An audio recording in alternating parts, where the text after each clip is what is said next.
नमस्कार दोस्तों, मैं ओम प्रकाश जगुका संकल्प क्लासेस बाड़मेर के इस ऑनलाइन प्लेटफॉर्म पर हर रोज की भांति आप सभी प्रतिभागियों का स्वागत अभिनंदन करता हूं। दोस्तों, जैसा कि लगातार आपको सूचित किया जाता रहा है, इस मंच से 14 अक्टूबर को राजस्थान में आयोजित होने वाली संगणक भर्ती की जो परीक्षा है, उसके लिए जितना भी स्टडी मटेरियल है उसके ऑब्जेक्टिव क्वेश्चंस आपको टॉपिक वाइज प्रोवाइड करवाए जाते हैं। तो आज की इस श्रृंखला में एक टॉपिक जो अर्थशास्त्र विषय का है, मुद्रा और मुद्रास्फीति, निश्चित रूप से यहाँ से एग्जाम में क्वेश्चन पूछे जाते हैं। तो इस टॉपिक के मैक्सिमम जितने भी पॉसिबल क्वेश्चंस हैं या विगत कंपटीशन एग्जाम्स में विभिन्न निकायों ने जो क्वेश्चन पूछे हैं, उन सभी को शामिल करते हुए आज के कुल मिलाकर लगभग 40 क्वेश्चन तैयार किए गए हैं। तो उम्मीद करता हूं कि आज की इस क्वेश्चन रूपी श्रृंखला से आपको संगणकीय एग्ज़ाम और बावजूद इसके और भी विविध कंपटीशन एग्ज़ाम आप शिरकत करें, उनमें आपको फ़ायदा देगी। तो आप सभी का एक बार पुनः स्वागत। और आज के इस प्रश्न श्रृंखला का पहला क्वेश्चन, तो ये क्वेश्चन मुद्रा के मीनिंग और उसकी परिभाषा से रिलेटेड है। मुद्रा की परिभाषा, तो मुद्रा की कई परिभाषाएं दी गई हैं, जिसमें एक तो मार्शल की, एक वाकर की और एक रॉबर्टसन की परिभाषा इम्पोर्टेंट है। तो मुद्रा वह है जो मुद्रा का कार्य करे। मुद्रा वह है जो मुद्रा का कार्य करे। यह किसकी परिभाषा है? मुद्रा वह है जो मुद्रा का कार्य करे, यह किसकी परिभाषा है? तो यह परिभाषा फैक्चुअल क्वेश्चन है। यह परिभाषा है वाकर की, और यह एग्जाम में बहुत बार क्वेश्चन पूछा जाता है। और प्रायोरिटी के अकॉर्डिंग अगर बात करें तो 1 नंबर पर वाकर की परिभाषा पूछी जा सकती है, और 2 नंबर पर मार्शल की, और 3 नंबर पर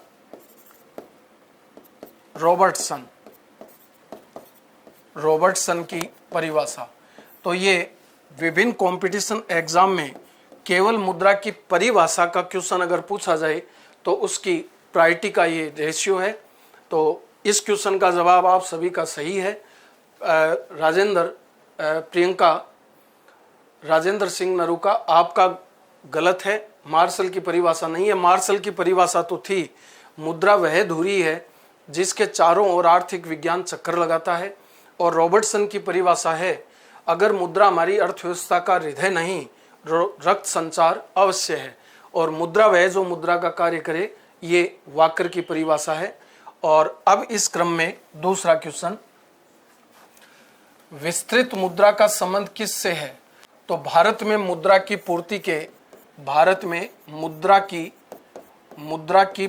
के 4 घटक हैं। मुद्रा की पूर्ति के 4 घटक हैं,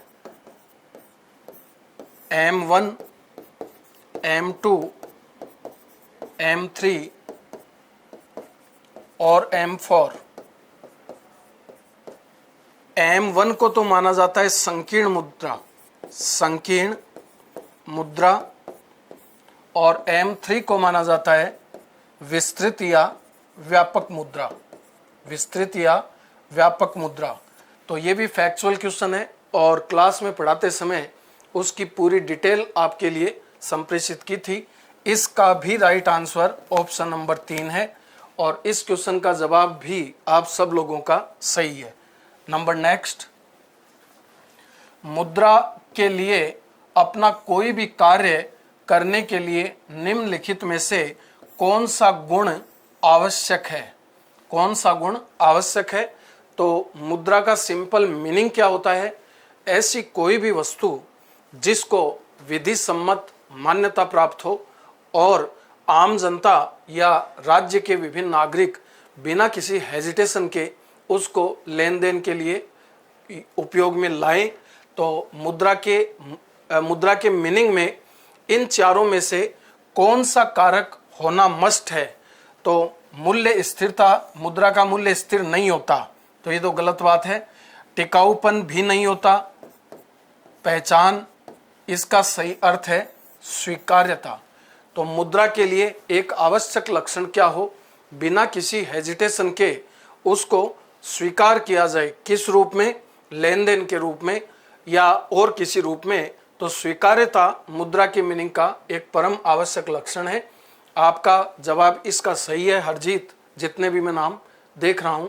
नंबर नेक्स्ट, मुद्रा का प्राथमिक कार्य क्या है? तो मुद्रा के प्राथमिक कार्य दो ही होते हैं, एक तो विनिमय का माध्यम, विनिमय का माध्यम, और एक मूल्य का मापक। किसी वस्तु के बदले किया गया मौद्रिक त्याग ही उस वस्तु की वैल्यू होती है, और विनिमय के रूप में हम मुद्रा को काम में लेते हैं। तो मुद्रा का प्राथमिक कार्य क्या है? इन दो में से जो भी है वो सही है। तो साख का आधार मुद्रा का प्राथमिक कार्य नहीं है तो चारों मुद्रा के कार्य ही, लेकिन मुद्रा का प्राथमिक कार्य वो है विनिमय का माध्यम। मुद्रा के कई कार्य होते हैं, मुद्रा का प्राथमिक या मूल कार्य, मुद्रा के सहायक या गौण कार्य, मुद्रा के आकस्मिक कार्य। तो लेकिन प्राथमिक कार्य की बात करें तो ये दो ही कारक इसके कार्य होते हैं। इसका जवाब भी आप सभी का सही है। क्वेश्चन नंबर नेक्स्ट, सर्वाधिक निकट की मुद्रा कौन सी होती है? तो देखिए, निकट की मुद्रा का मीनिंग होता है वह वास्तव में मुद्रा तो नहीं होती, लेकिन अगर उसको विक्रय किया जाए तो उसके बदले में आपको मुद्रा प्राप्त हो सकती है। और इस क्वेश्चन का मतलब ये है कि अगर व्यक्ति की सामान्य परिस्थितियों से स्थिति कमजोर हो जाए तो वह अपनी बिगड़ी हुई स्थिति को सुधारने के लिए कौन सी वस्तु को बेचकर अपनी स्थिति को सुदृढ़ करने की कोशिश करेगा, जबकि उपभोक्ता यह भी नहीं चाहता कि उसकी यथास्थिति जगजाहिर हो, यानी एक्सपोज हो कि अब उसकी यथास्थिति वो नहीं रही जो कुछ समय पहले तक थी। तो हिंदुस्तान में भूमि और स्वर्ण आभूषण ये तो सर का ताज समझा जाता है, फर्नीचर भी नहीं होगा। इसमें सही जवाब है अंशपत्र। तो सबसे निकट की मुद्रा अंशपत्र। इन ऑप्शंस के हिसाब से आप सभी का कविता राज पुरोहित, प्रियंका राज, हरजीत, आप सभी का क्वेश्चन का आंसर सही है। मुद्रा के कार्यों को स्थैतिक और प्रावेगिक आधार पर किसने बांटा था? तो स्थैतिक और प्रावेगिक आधार पर पॉल इंजिंग ने मुद्रा के कार्यों को बांटा था। देखिए, इतना तो सुनिश्चित है, आपकी एग्जाम में जो आपके लिए विभिन्न टॉपिक वाइज प्रश्न श्रृंखला है, उसके अलावा कोई भी क्वेश्चन आपसे एग्जामिनर एग्जाम में पूछे ऐसा मुझे नहीं लगता, क्योंकि इन पेपर्स को बनाते समय मैंने उसकी पूरी पॉसिबिलिटी देख ली है। तो आप खास तौर पर ये जो प्रश्न है इनको अपने अंडर कंट्रोल कर लें। पॉल इंजिंग इसका सही जवाब है। भरत गुजर, हरजीत, आप सभी इस क्वेश्चन का जवाब सही दिए हो। हवा सिंह रावत, आप भी सही हैं, जितनों के भी नाम मैं देख पा रहा हूं। नेक्स्ट क्वेश्चन है, मुद्रा का प्राथमिक या मूल कार्य कौन सा है? तो जस्ट अभी बताया था, मुद्रा के दो ही प्राथमिक कार्य होते हैं, एक तो विनिमय का माध्यम और एक मूल्य का मापक। तो इसमें मूल्य का मापक दिया हुआ है, तो विनिमय का माध्यम और मूल्य का मापक सिंपल क्वेश्चन है, इसलिए ज्यादा समय नहीं लेता हूं। आगे क्वेश्चन नेक्स्ट,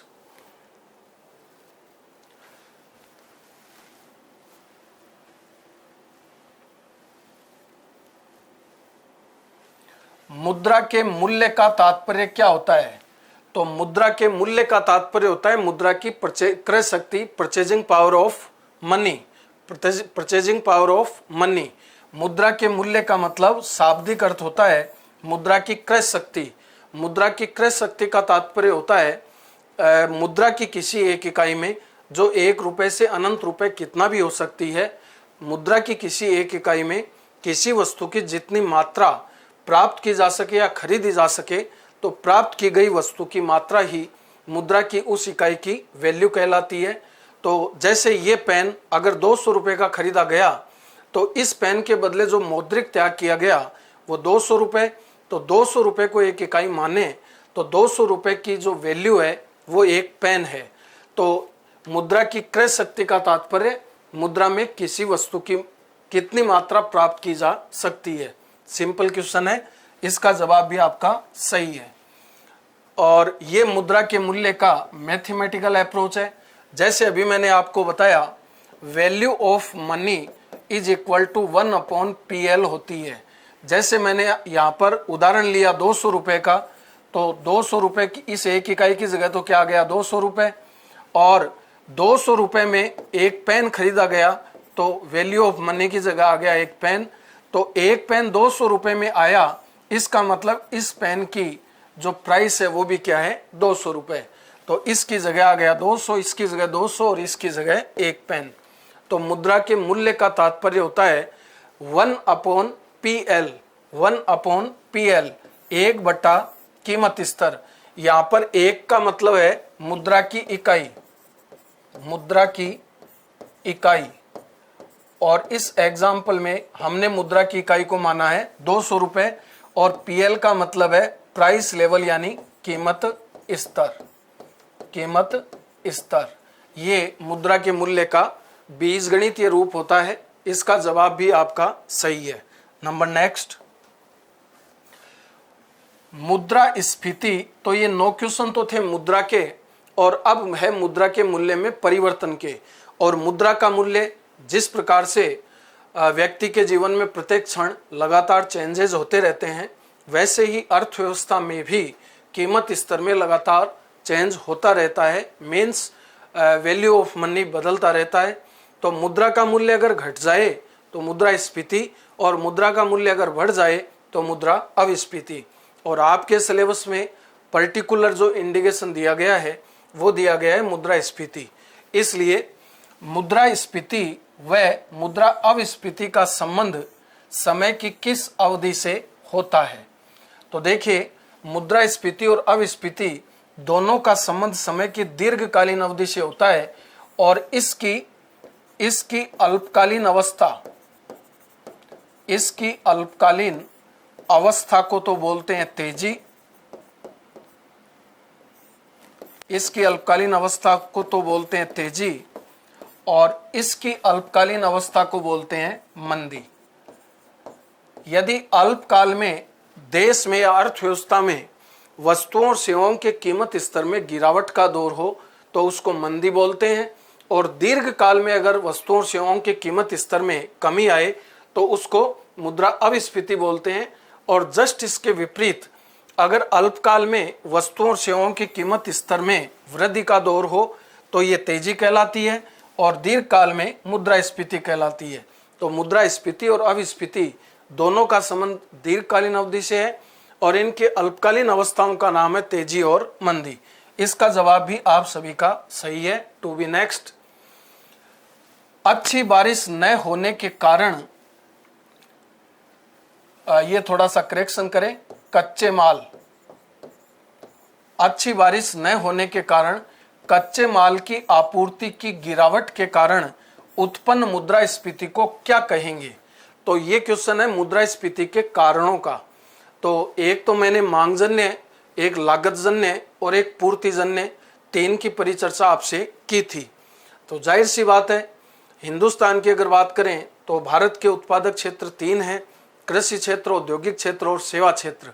और औद्योगिक क्षेत्रों में कच्चे माल का आपूर्ति स्रोत है कृषि क्षेत्र, और भारतीय अर्थव्यवस्था या राजस्थान की अर्थव्यवस्था कृषि पर आधारित है, और कृषि आधारित है मानसून पर।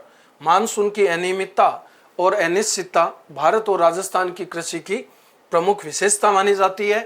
तो अच्छी बरसात न होने के कारण, अगर मान लीजिए बारिश अच्छी नहीं हुई और माल की आपूर्ति कम हुई, तो पका माल या तैयार माल उसकी लागत बढ़ेगी। मुद्रास्फीति का मतलब क्या है? कीमत स्तर का बढ़ना। तो कीमत स्तर क्यों बढ़ता है? देखिए, मैं इस विषय में आगामी इस क्लास के बाद जो बात है उसमें बात करूंगा, विभिन्न बाजारों में नोट्स पर। बिल्कुल इस क्लास के बाद बात करूंगा। तो अगर कच्चे माल की आपूर्ति कम होती है तो उसकी प्राइस बढ़ेगी, और उसकी प्राइस बढ़ेगी तो तैयार माल की प्राइस भी बढ़ेगी, क्योंकि लागत बढ़ी है। तो इस क्वेश्चन का सही जवाब है लागत जन्य मुद्रास्फीति, लागत जन्य मुद्रास्फीति। नंबर नेक्स्ट, किसी देश की सरकार द्वारा जानबूझकर देश की करेंसी का मूल्य दूसरे देश की करेंसी के सापेक्ष कम किया जाए तो इसे अवमूल्यन कहा जाता है। ये अवमूल्यन की परिभाषा है, कई बार ये एग्जाम में क्वेश्चन पूछा जाता है। ये क्वेश्चन यहाँ पे इसलिए लिखा है क्योंकि मुद्रास्फीति, अविस्फीति, अवमूल्यन ये लगभग सेम से शब्द दिखते हैं, लेकिन अवमूल्यन का मतलब होता है जब किसी देश की सरकार जानबूझकर अपने देश की करेंसी की वैल्यू किसी दूसरे देश की करेंसी के बदले जानबूझ के गिराए तो उसे अवमूल्यन कहते हैं। और अवमूल्यन का उद्देश्य जो होता है, अवमूल्यन का उद्देश्य जो होता है वो होता है निर्यातों में वृद्धि, निर्यातों में वृद्धि। तो जब किसी देश की सरकार अपने निर्यातों को बढ़ाने के लिए और विदेशियों को लालच देने के उद्देश्य से अपने देश की करेंसी का मूल्य गिराए तो इसे अवमूल्यन कहते हैं। ये भी आपका सही जवाब है, अवमूल्यन की ये मीनिंग है। नेक्स्ट क्वेश्चन, मुद्रास्फीति के दौरान किस वर्ग को न्यूनतम हानि होती है? तो देखिए, मुद्रास्फीति के दौरान समाज के विभिन्न वर्गों में से कुछ वर्गों को तो लाभ होता है और कुछ वर्गों को हानि होती है। लेकिन जिन वर्गों को हानि होती है उनमें न्यूनतम हानि जिस वर्ग को होती है वो होती है पेंशनधारी। ये मैंने पढ़ाते समय लिखवाया भी था। ऋणदाता को भी हानि होती है, ऋणी को तो होता है लाभ, इसलिए तो गलत हो गया। निश्चित आय वर्ग को भी हानि होती है, इसको भी हानि होती है। लेकिन इन तीनों की कंपेयर करें या औरों से भी कंपेयर करें तो सबसे कम हानि पेंशनधारी वर्ग को होती है। इसका जवाब भी सही है, टू बी नेक्स्ट। ये आगामी तीनों क्वेश्चन एग्जाम ओरिएंटेड इंपॉर्टेंट है। मुद्रा की मात्रा और कीमत स्तर के मध्य कैसा संबंध पाया जाता है? तो मुद्रा की पूर्ति बढ़ेगी तो मुद्रा का मूल्य गिरेगा, मुद्रा का मूल्य गिरेगा तो मुद्रा के त्याग में आसानी होगी, मुद्रा के त्याग में आसानी होगी तो मांग का स्तर बढ़ेगा, और मांग का स्तर बढ़ेगा तो कीमत स्तर बढ़ेगा। और जिस अनुपात में मुद्रा की मात्रा बढ़ी है उसी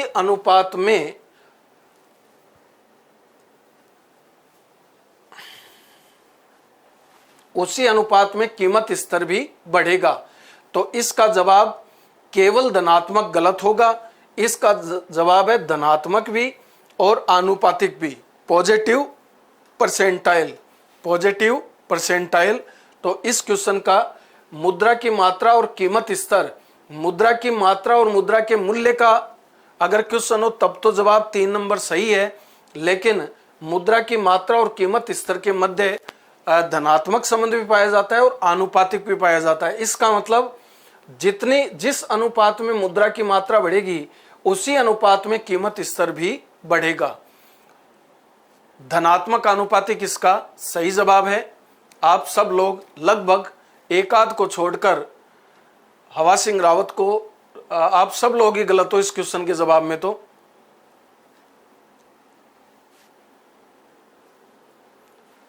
नोट्स के विषय में अगली क्लास में बात करूंगा, अभी फिलहाल पूरा फोकस आप इस पर रखिएगा।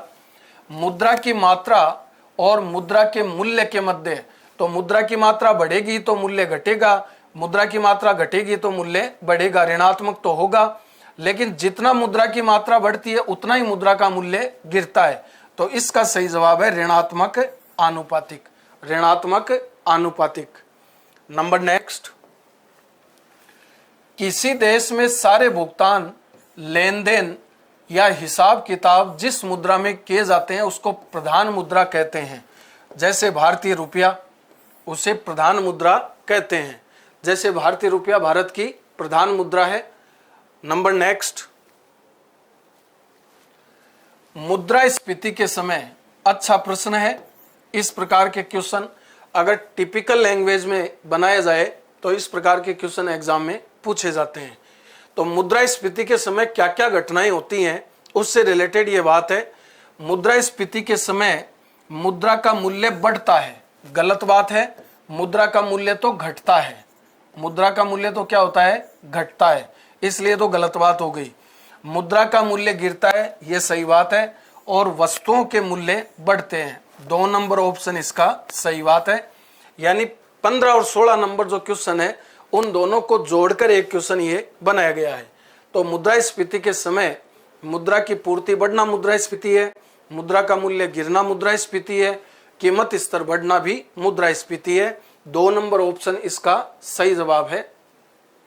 नंबर नेक्स्ट, मुद्रा के मूल्य में वृद्धि से, देखिए मुद्रा का मूल्य कब बढ़ेगा, मुद्रा का मूल्य कब बढ़ेगा, मुद्रा के मूल्य में वृद्धि, मुद्रा के मूल्य में वृद्धि कब होगी, जब मुद्रा की पूर्ति में, मुद्रा की पूर्ति में क्या आएगी, कमी आएगी। और मुद्रा की पूर्ति में अगर कमी आएगी तो मुद्रा के त्याग में कठिनाई होगी और मांग का स्तर गिरेगा, मांग स्तर में कमी आएगी, और मांग स्तर में कमी आएगी तो कीमत स्तर गिरेगा, और कीमत स्तर गिरेगा तो मुद्रा की परचेजिंग पावर जो है, क्रय शक्ति वो बढ़ेगी। यानी पहले की तुलना में अब एक मुद्रा की इकाई से ज्यादा वस्तु खरीदी जा सकती है। तो मुद्रा का मूल्य बढ़ता है तो मुद्रा की क्रय शक्ति भी बढ़ती है। मुद्रा के मूल्य में वृद्धि होने पर मुद्रा की क्रय शक्ति में वृद्धि आती है, कमी नहीं आती। और इस चैनल से आती है भाई, मुद्रा की पूर्ति कम होगी तभी तो मुद्रा का मूल्य बढ़ेगा, और मुद्रा का मूल्य बढ़ गया तो मुद्रा के त्याग में कठिनाई होगी, और त्याग में कठिनाई होगी तो मांग में कमी आएगी और कीमत स्तर गिरेगा, तो भाव गिरेंगे। तो पहले मान लो 100 रुपए में 5 इकाई आती थी और अब 100 रुपए में 6 इकाई आने लगी, तो मुद्रा की क्रय शक्ति क्या होगी, मुद्रा की क्रय शक्ति तो बढ़ी है। तो इसका जवाब है ऑप्शन नंबर 1, मुद्रा की क्रय शक्ति भी बढ़ेगी। नंबर नेक्स्ट, मुद्रा की मांग किस पर निर्भर करती है। तो मुद्रा की मांग सामान्य लेन देन पर भी निर्भर करती है, व्यापार की मात्रा पर भी निर्भर करती है, सट्टे सभी पर निर्भर करती है। केन्स का तरलता पसंदगी सिद्धांत भी आपको बताया था। लेन देन उद्देश्य, सट्टा उद्देश्य, सतर्कता उद्देश्य, तीनों के रूप में एक व्यक्ति नकद रूप में मुद्रा अपने पास रखना पसंद करता है, इसलिए वो मुद्रा की मांग करता है। नंबर नेक्स्ट, जब मुद्रा की पूर्ति में वृद्धि होती है, जब मुद्रा की पूर्ति में वृद्धि होती है तो इसका रिजल्ट क्या आएगा भाई, मुद्रा की पूर्ति में वृद्धि होती है तो मुद्रा के मूल्य में कमी आएगी, और मुद्रा के मूल्य में कमी आएगी तो मुद्रा के त्याग में आसानी होगी और मांग के स्तर में वृद्धि होगी। मांग स्तर में क्या होगी, वृद्धि, और मांग के स्तर में वृद्धि होगी तो कीमत स्तर क्या होगा, कीमत स्तर भी बढ़ेगा, कीमत स्तर भी बढ़ेगा। तो जब मुद्रा की पूर्ति बढ़ती है तो वस्तुओं के मूल्य बढ़ेंगे। बी नंबर ऑप्शन इसका सही जवाब है। नंबर नेक्स्ट,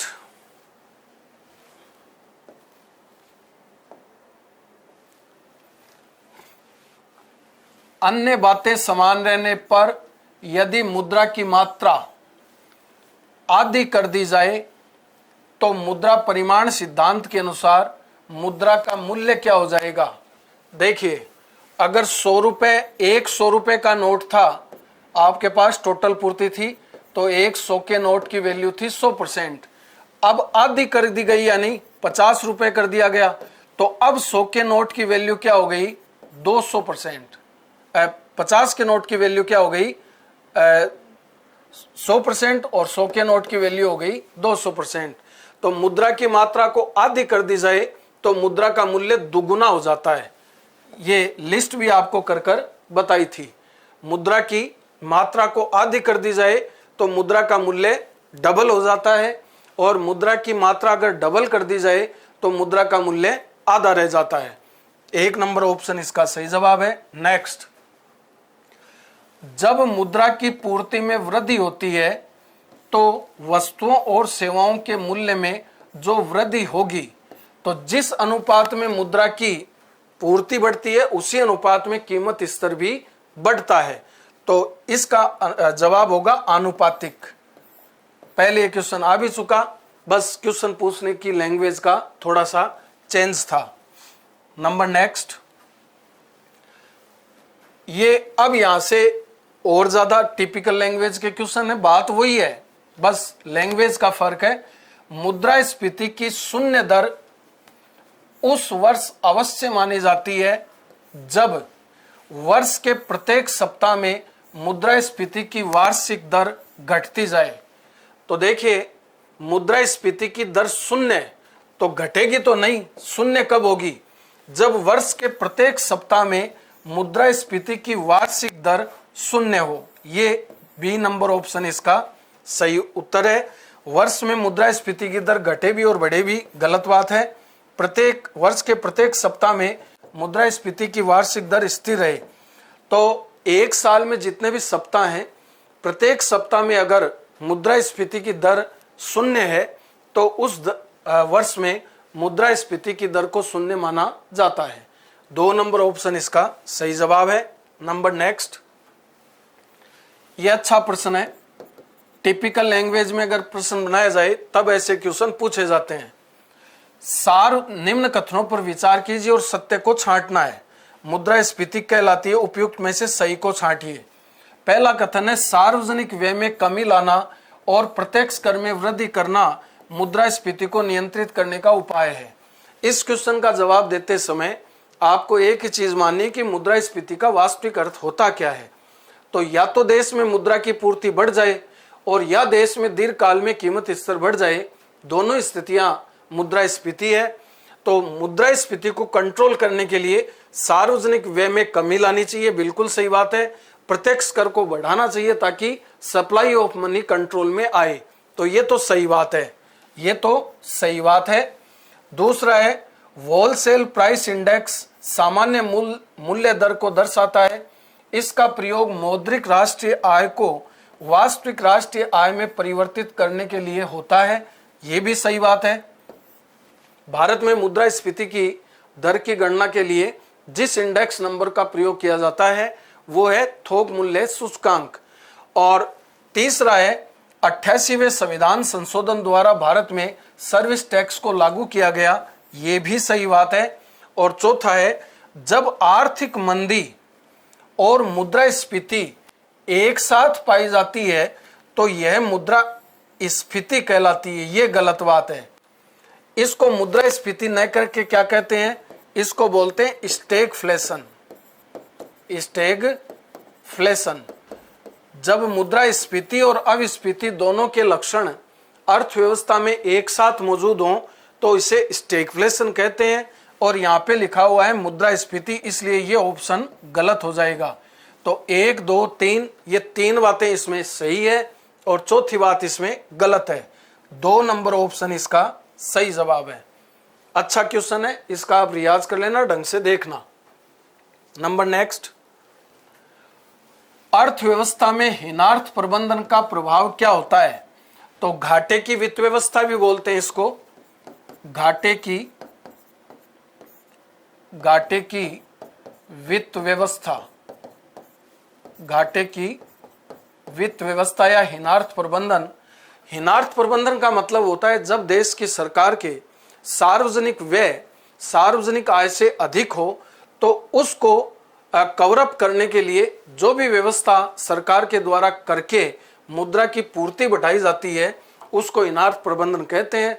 और मुद्रा की पूर्ति बढ़ना, दैट मीन्स इन्फ्लेशन। तो मुद्रास्फीति इसका सही जवाब होगा।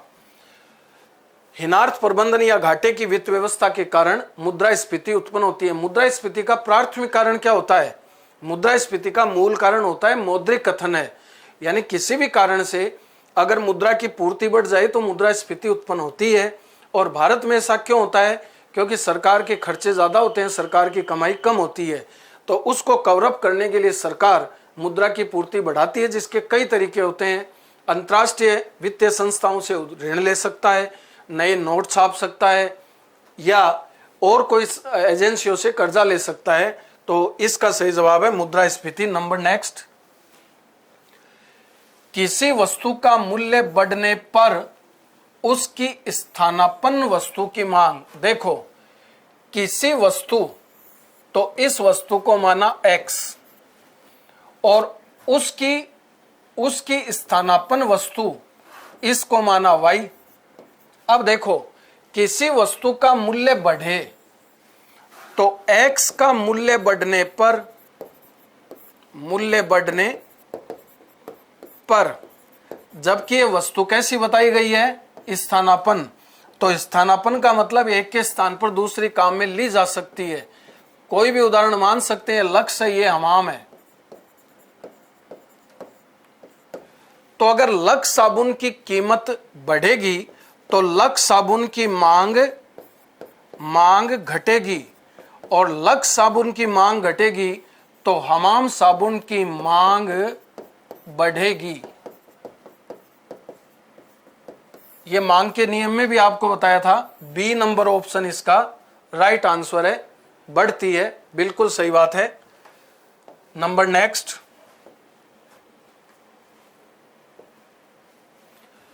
निम्न कथनों पर विचार करें।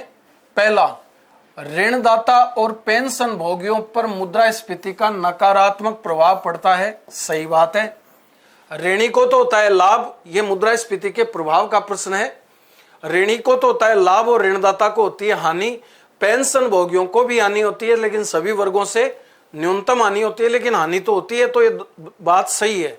दूसरी बात, किसानों और निवेशकों पर मुद्रास्फीति का सकारात्मक प्रभाव पड़ता है। बिल्कुल सही बात है, क्योंकि ये प्रोड्यूसर है और उत्पादकों को मुद्रास्फीति के दौरान लाभ होता है। तो इसका सही जवाब है 3 नंबर ऑप्शन। एक भी सही है और 2 भी सही है। नंबर नेक्स्ट, मूल स्फीति में शामिल क्या है। तो देखिए, मूल स्फीति की गणना किससे की जाती है, WPI से, थोक मूल्य सूचकांक से। और इसमें कितनी वस्तु शामिल है, 697 वस्तुएं। और मूल स्फीति में शामिल है तेल और गैस, ये तो CPI के आइटम है, इसलिए गलत है। खाद्य पदार्थ भी CPI के हैं, ये गलत है। केवल इसका औद्योगिक उत्पादन ही सही जवाब है। ये अच्छा क्वेश्चन है, इसका जवाब है ऑप्शन नंबर बी। मूल स्फीति की गणना WPI से करते हैं और CPI से नहीं करते भारत में। और ये 3 में से 2 आइटम, पहला और तीसरा, ये CPI की वस्तुएं होती हैं, इसलिए इसका सही जवाब है केवल ऑप्शन नंबर 2। औद्योगिक उत्पादन और उनमें भी थोक वस्तुओं के भाव के आधार पर मुद्रास्फीति की गणना भारत में की जाती है। राजस्थान में, यह आरए जैसी एग्जाम में लगातार क्वेश्चन आता है, राजस्थान में WPI थोक मूल्य सूचकांक का आधार वर्ष क्या है। तो वैसे तो जनरली आधार वर्ष क्या है, 2011-12 है, लेकिन WPI का जो आधार वर्ष है राज्यों में, वो 1999-2000 है। यहां पर एक चीज ध्यान रखना, अगर ये क्वेश्चन भारत के संदर्भ में आए तब इसका सही जवाब ये होगा, लेकिन राज्यों के संदर्भ में आए तब इसका सही जवाब है 1999-2000। अच्छा क्वेश्चन है, एग्जाम में पूछा जा सकने वाला क्वेश्चन है।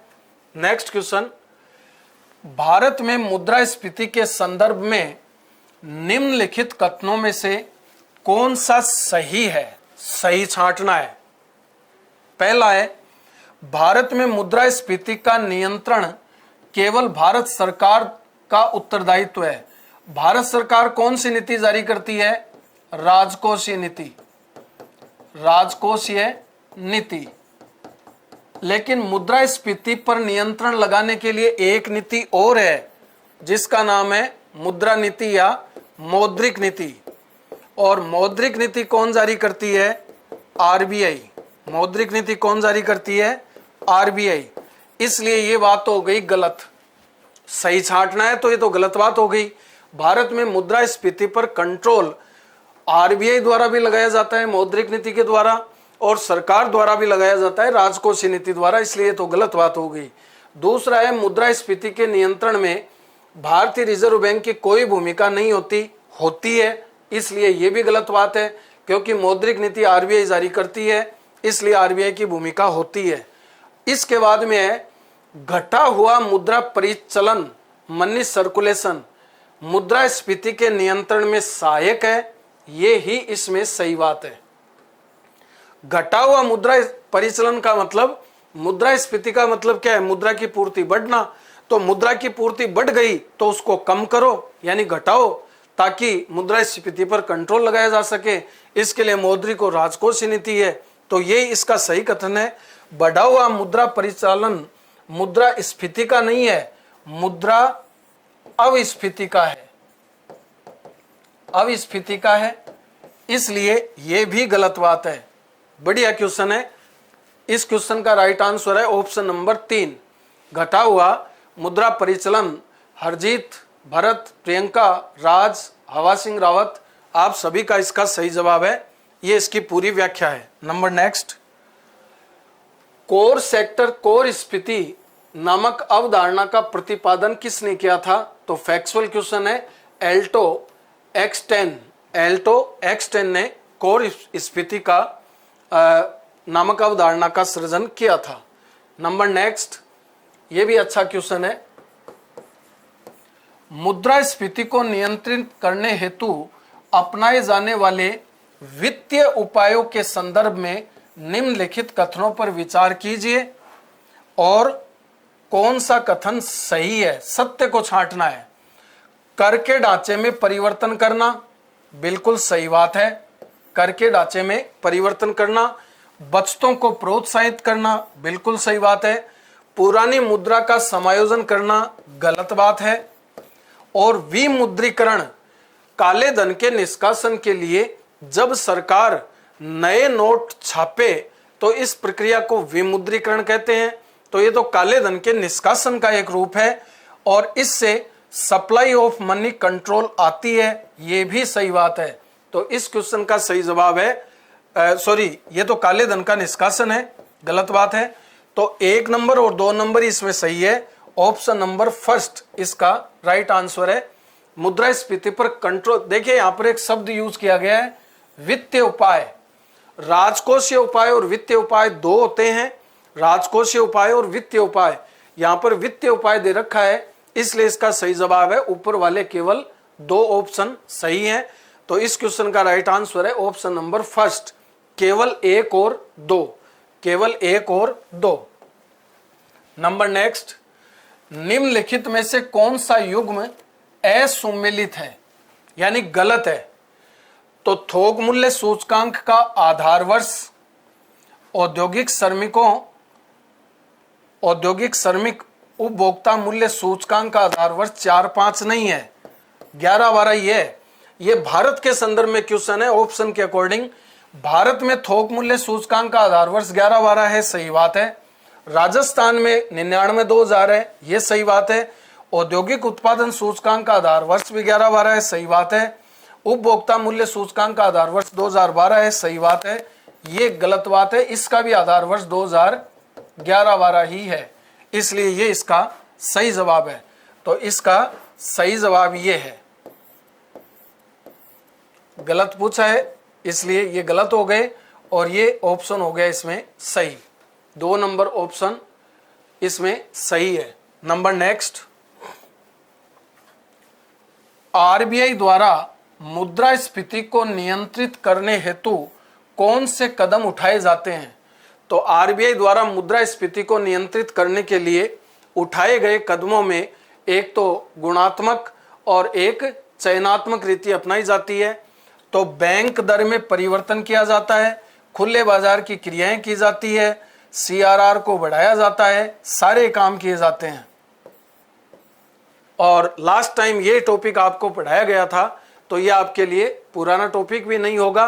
खुले बाजार की क्रियाओं के तहत वित्तीय प्रपत्रों का विक्रय किया जाता है, बैंक दर को बढ़ाया जाता है, तो परिवर्तन का मतलब बढ़ाना और घटाना दोनों ही बात हो गई, तो सही बात है। और CRR को बढ़ाया जाता है, विभिन्न प्रकार की दरें बढ़ती है। तो इस क्वेश्चन का राइट आंसर होगा उपरोक्त सभी। नंबर नेक्स्ट, मुद्रास्फीति से बाजार की वस्तुएं महंगी हो जाती हैं। सिंपल क्वेश्चन है, ज्यादा टाइम वेस्ट नहीं करना। मुद्रास्फीति से कीमत स्तर बढ़ता है तो महंगी हो जाती है वस्तुएं, बिल्कुल सही बात है। नंबर नेक्स्ट, उपभोक्ता मूल्य सूचकांक कौन जारी करता है? CPI कौन जारी करता है? तो जो नई संस्था बनी है NSO बनी थी 23 मई 2019 को, और दो संस्थाओं को मिलाकर बनी थी CSO और NSSO, और ये वर्तमान में उपभोक्ता मूल्य सूचकांक को जारी करता है। तो इस क्वेश्चन का सही जवाब है NSO, ऑप्शन नंबर 2। नेक्स्ट, मुद्रास्फीति नियंत्रण में कौन सा उपाय सहायक होता है? मुद्रास्फीति के नियंत्रण में कौन सा, तो मुद्रास्फीति पूछा है, तो मुद्रास्फीति के दौरान विभिन्न दरों में वृद्धि की जाती है, तो ये तो गलत बात हो गई। विभिन्न दरों में वृद्धि की जाती है, ये तो गलत बात हो गई, ये सही बात है। बैंक दर बढ़ती है, खुले बाजार में प्रतिभूतियों का क्रय नहीं किया जाता, विक्रय किया जाता है, इसलिए यह भी गलत बात हो गई। और 1 और 3 गलत होनी है। बैंक दर बढ़ेगी, ये सही उपाय है, सहायक उपाय है। नंबर नेक्स्ट, RBI की स्थापना कौन से सन में हुई? साधारण सा प्रश्न है, 1935। ये बैंक में अलग से भी पढ़ेंगे। नंबर नेक्स्ट, निम्नलिखित में से किस समिति ने मुद्रास्फीति के माप के लिए WPI के स्थान पर CPI को चुना था? तो ये फैक्चुअल क्वेश्चन है। उर्जित पटेल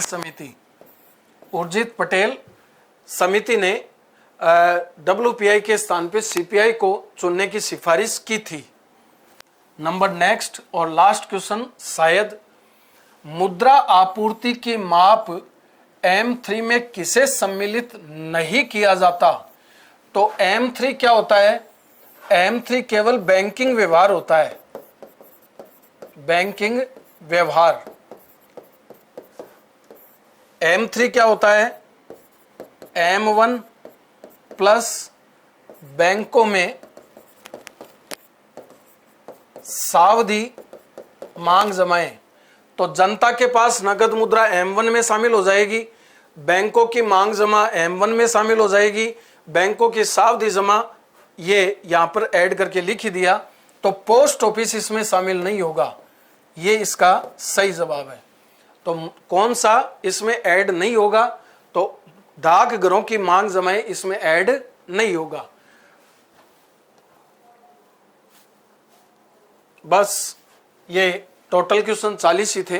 तो दोस्तों आज की इस प्रश्न श्रृंखला में कुल मिलाकर 40 क्वेश्चन पर्टिकुलर 2 टॉपिक को शामिल करते हुए मुद्रा और मुद्रास्फीति उसके तमाम क्वेश्चन आपके सामने रखे। ऐसी उम्मीद करता हूं इस पूरे संकल्प परिवार की टीम की ओर से कि संगणक के एग्जाम में और विविध एग्जाम में इस टाइटल के क्वेश्चन आप गलत नहीं करोगे, इतना पढ़ाने और रियाज करने के बाद। तो आगामी एक नई प्रश्नोत्तरी के इंतजार तक आप सभी राजस्थान के प्रतिभागियों के लिए मैं OP जगुका संकल्प टीम की ओर से शुभकामना संप्रेषित करते हुए अलविदा चाहूंगा। तो मिलते हैं नेक्स्ट वीडियो के साथ, तब तक के लिए आप और आपके परिवारजन को have a nice day. Thank you.